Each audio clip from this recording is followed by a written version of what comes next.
Hello children, welcome back to our maths class. Chapter 4, Angles and Pair of Angles. So now let's learn more about opposite rays. Now we can see a figure shown on the paper. We can see BA is one ray and BC is another ray, right? Now if I extend this ray and I bring it straight to this side, and even from this I extend this and bring it to this side, so like this I'm just moving the rays from this part to this part and from this part to this part. Okay, so if I move it from this position over here and from this position to this position, I get the figure like this. Okay, this is the figure. Okay, that means ray BA and ray BC I get in a straight single line. Now if you see ray BA and ray BC, both these rays goes in opposite direction. You can see both the rays goes in opposite direction. Now ray BA and ray BC goes in opposite direction. One goes in the towards the right side and the other goes towards the left side. But the two rays have a common origin B. Okay, it has a common origin B and it forms a straight line. So those rays which have a common origin and form a straight line are called as opposite rays. So ray BA and ray BC are opposite rays. Now let us see practice set 18. Children, open your textbook to page number 28. Question number 1. The figure is shown over here. Okay. Name the pair of opposite rays in the figure alongside. So now let us see. First I will take this line. Okay, this is one line. Now P is a point of origin and you can see there are two rays. One is ray PN going in this direction, another one is ray PT going in other direction. Right? So it form a common origin and it also form a straight line. So the first pair of opposite rays are ray PN and ray PT. Okay, you cannot name this as ray NP. If you name this as ray NP, your answer goes wrong. Why? Because we should always start from the point of origin and should go towards the arrow. So we name that as ray PN. And this is ray PT. Now which is another pair we can see? We can see ray PL and ray PM. This is the another pair of ray, opposite rays. Okay, so now let us see the answer. Ray PL and ray PM, and second is ray PN and ray PT. Now your second question. Are the ray PM, okay, and PT. Now ray PM and ray PT, are they opposite? And give reason to your answer. Now you can see ray PM is in this direction and ray PT goes in this direction. So can you say they are opposite rays? No. Why? They are not opposite because they do not form a straight line. So that is why they are not the opposite rays. Okay, so I write the answer. Ray PM and ray PT are not opposite rays because they do not form a straight line. Okay, now next let's see ahead.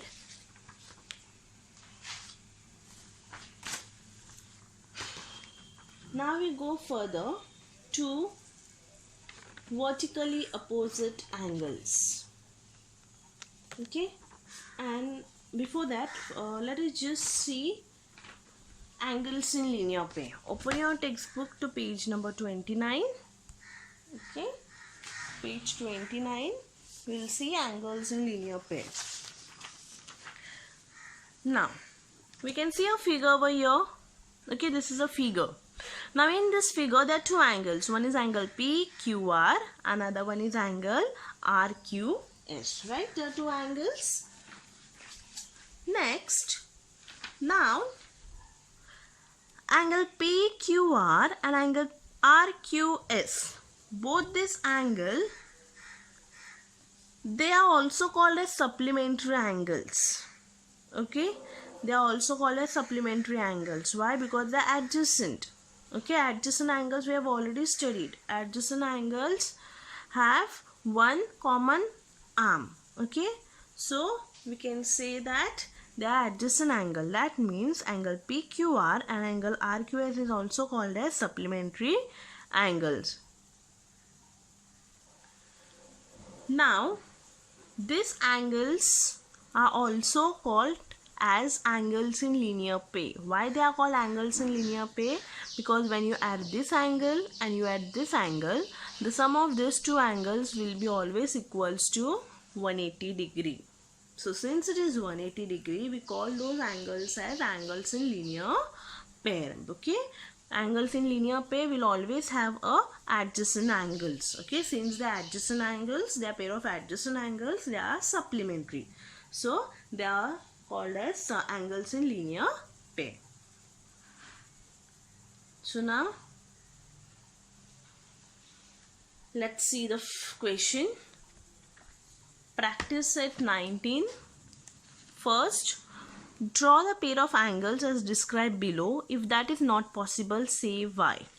Okay, so now let us start. We have to draw each case, each pair of angle which is given in the question.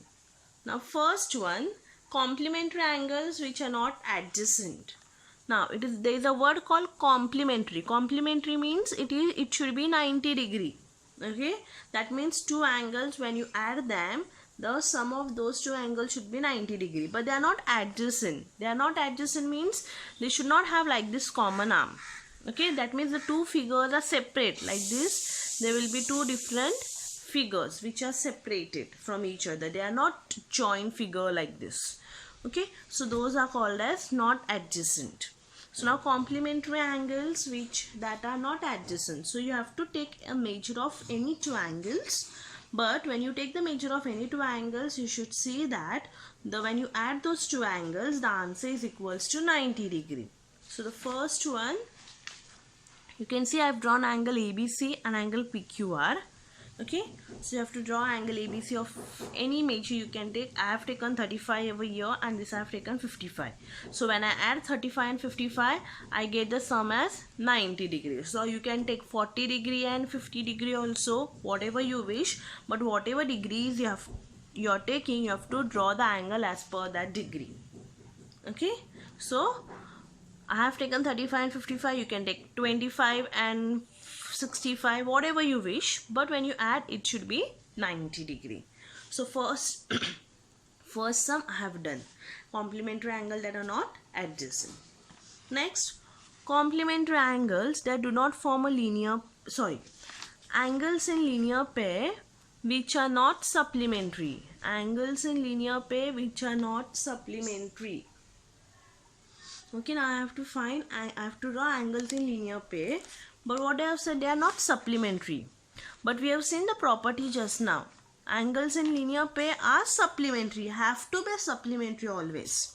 Okay, so that is not possible. So not possible because angles in linear pair are always supplementary. Third one, complementary angles that do not form a linear pair. Now, complementary angles means when you add those two angles, you should get 90 degree.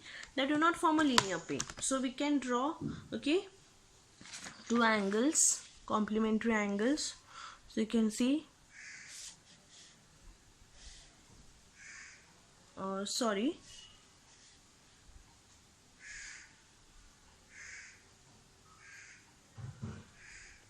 just make a correction over here. It should be supplementary angles. Make a correction over here. Supplementary angles. Supplementary angles that do not form a linear pair. So you can see I have drawn two angles. One is 110, other is 70. When you add, the sum is equals to 180. Now they do not form a linear pair. So I have not joined them together. So since I have not joined them together, they will not form a linear pair. Okay. Next, The fourth question is adjacent angles which are not in linear pair. Okay, the angles are adjacent angles, but they will not form a linear pair. They will not form a linear pair means the sum of the two angles should not be 180 degree. It can be anywhere between 90 to 180, but it should not be equal to 180 degree. Okay, so I will draw two adjacent angles. Adjacent angles means it should have a common arm. Okay, which are not linear pair. So you can see I have drawn an angle DEG. Okay, and I have drawn a angle bisector EF. So I get two angles, angle DEF and angle FEG. DEF and FEG have a common arm, so it form an adjacent angle. But the sum of these two angles is not 180. When I add this angle and this angle, it should not be equal to 180. So since it is not 180, they are not in a linear pair. Okay. Next, angles which are neither complementary nor adjacent. Angles which are neither complementary nor adjacent. So they should not be complementary angle. First thing, that means when you add the two angles, the sum of the two angles should not be 90. It can be more than 90.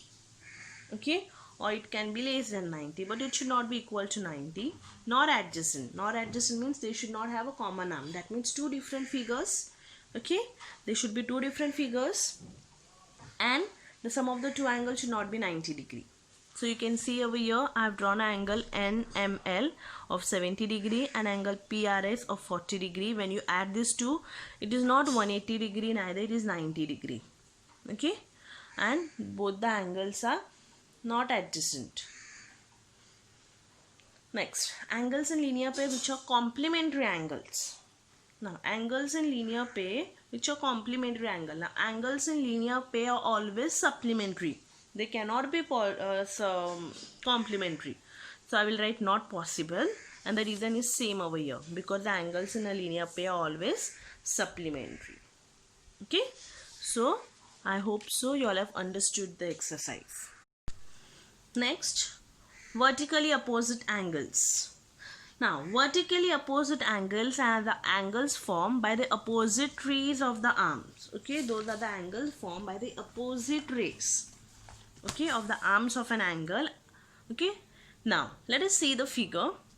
In this figure, line PT and line RS intersect at point Q. Right? So, four angles are formed.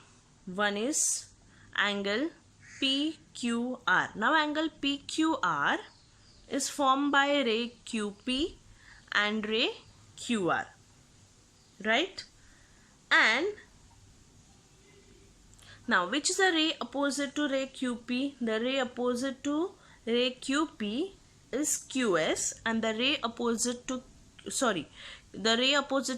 is QS, and ray opposite to QP is QT. So that means angle PQR is formed with the help of the ray QP and ray QR. And the rays opposite to ray QP is ray QT, and the ray opposite to ray QR is ray QS. So if this is the angle, that is if angle PQR is formed, then the angle opposite to angle PQR is angle SQT, because these two angles are formed with the help of the opposite rays.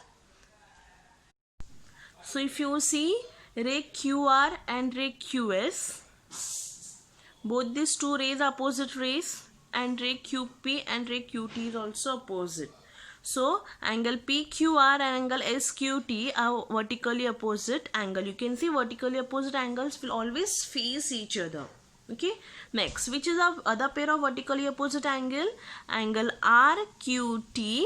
Okay, angle RQT and angle PQS. This is a pair of vertically opposite angle. Clear? So now let's see the property of vertically opposite angle. On your page number 30 of the textbook, the property of vertically opposite angles. Now,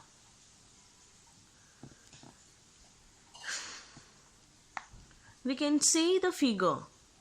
In the figure, angle RQT PQT and angle PQS. Both are vertically opposite angles, right? Angle PQT and angle PQS is vertically opposite angle. And which is the other pair of vertically opposite angle? Angle RQP and angle TQS. Now let us assume, you can see they have named the angle as ABCD.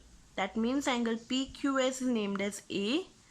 Then angle SQT is named as B. Then next angle TQR is named as C. And angle RQP is named as D. Now angle PQS, okay, this angle PQS and angle SQT, it forms a linear pair. Okay, PQS and SQT forms a linear pair. That means the sum of the linear pair is 180. Okay, so I can add A plus B is equals to 180 degree. Okay, you can see A plus B is equals to 180 degree. Next, I take angle SQT and angle TQR.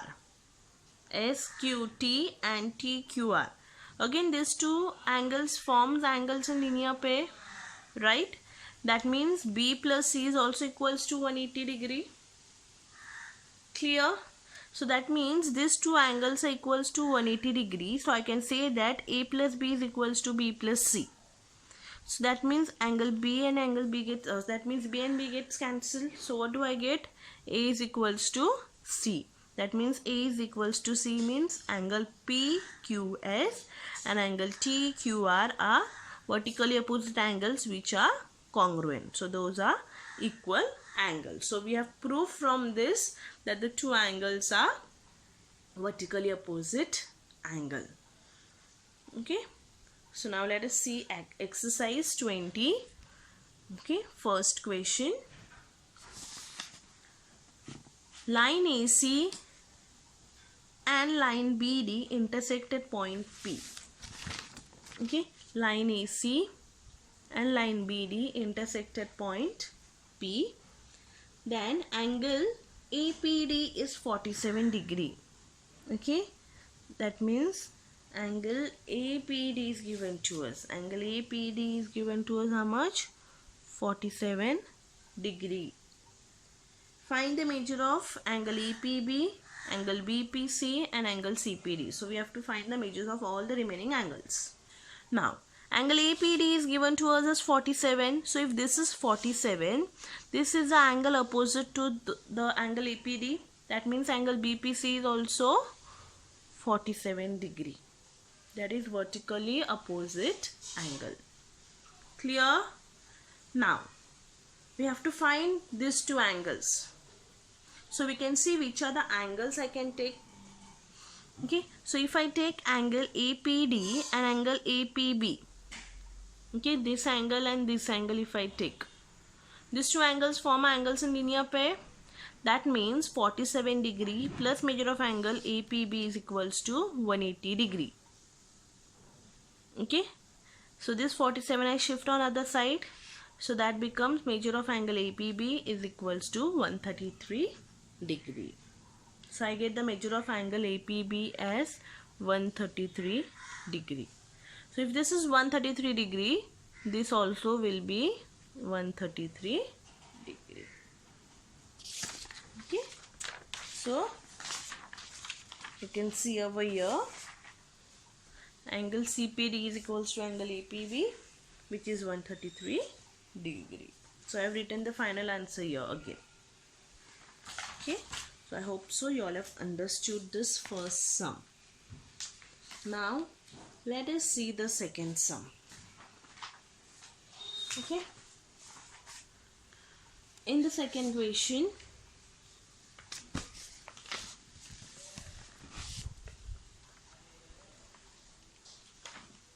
line PQ and line RS intersect at point M.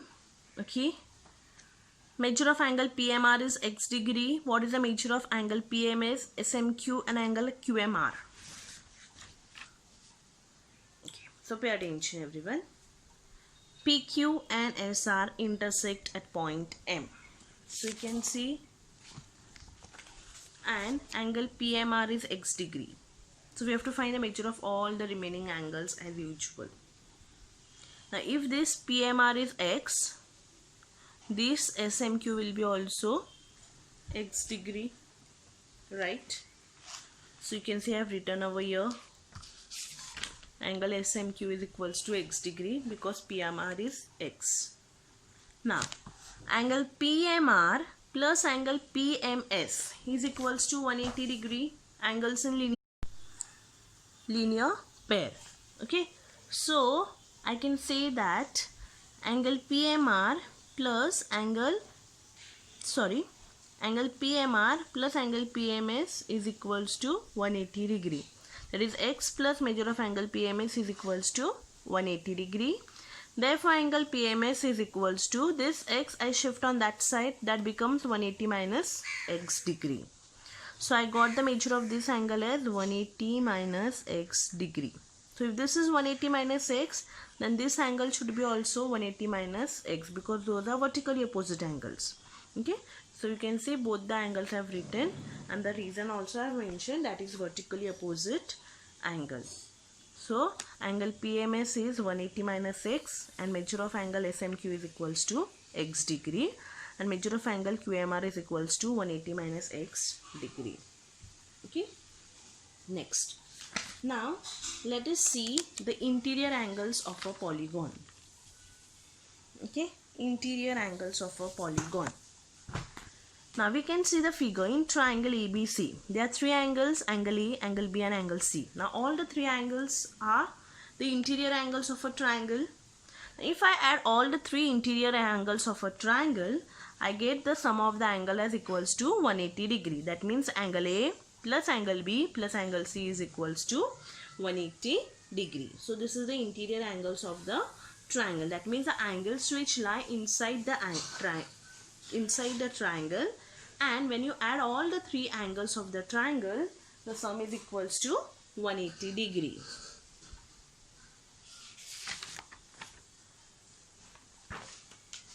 Now let us see the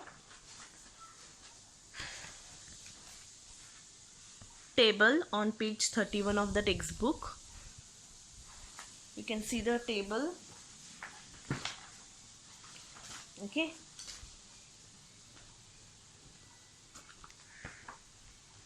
First one, it's a three-sided figure. It's a triangle. Okay, how many triangles are formed? Only one, and the sum of a triangle is equals to 180 degree. So 180 into 1 is equals to 180 degree. Okay, next, second one, it is a four sides figure. Okay, four-sided figure. It's a quadrilateral. Four-sided figure is called as a quadrilateral. Now you can see the figure is divided into two parts. So there are two triangles formed. So one triangle is 180. So two triangles will be 360 degree. Okay. Next, the next figure is of five sides. It's a pentagon. It forms three triangles. So 180 into 3 is equals to 540 degree. The sixth one is a six-sided figure which is called as hexagon, and it is divided into 1, 2, 3, 4 triangles. So 180 into 4, that is equals to 720 degree. Okay, so same for 7-sided figure, 8-sided figure, 9-sided figure and so on. Now it is n-sided. N-sided means it can be any number. It can be 1000, it can be 2000, 3000, any sided figure. So that is the number of triangle formed will be n minus 2. So whatever is your n term, that minus 2. So the sum of the interior angles for n term will be 180 multiplied by n minus 2. So that means the sum of measures of interior angles of a polygon is 180 degree into n minus 2 degrees. Okay. So for today we are done till here. So next time we will see the exterior angle of the triangle and the properties of the exterior angles. Thank you.